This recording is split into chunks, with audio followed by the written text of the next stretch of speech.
I actually grew up in a family where philanthropy was just a daily, regular practice, and philanthropy in all forms. So giving, we had World Vision kids on our fridge, always, and we had people into our house on Sundays regularly after church. We also sponsored a Vietnamese family as a refugee family, and so I'd go visit them all the time. Philanthropy for me just came really through my mother.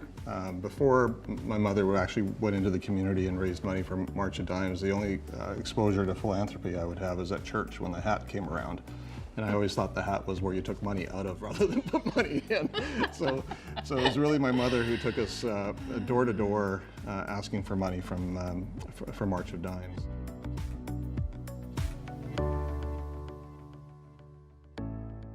When the library first opened up over 20 years ago, one of the big promises was there would be a beautiful rooftop garden for people to get their books, grab their lunch, go upstairs and escape from the downtown core and just find a place of respite to read their books or do their studies. And it never got done. And those spaces are particularly important when you think about the density of downtown and the inability of people to escape to a park like you would if you were in your communities. And so the rooftop garden has quietly become, in the very short period of time that it's opened, a beautiful place to escape.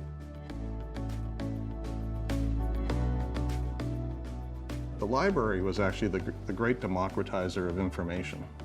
Everything is free. Every service is free. Everyone's treated equally, whether you have a home or don't have a home, whether you have a job or don't have a job. And it really hit me really hard, just to think about how important our libraries are, and struck me that it was one of the great untold stories, or perhaps arguably one of the great forgotten stories. Many of the people that use the library have access to go on the internet, to do their email, to do research, and then there's all sorts of programming as well.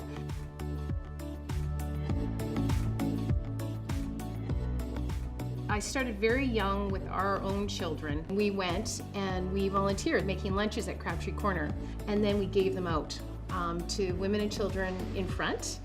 And Marco said, when I gave them the lunches and they were so happy, I was happy, and I want to do this for the rest of my life.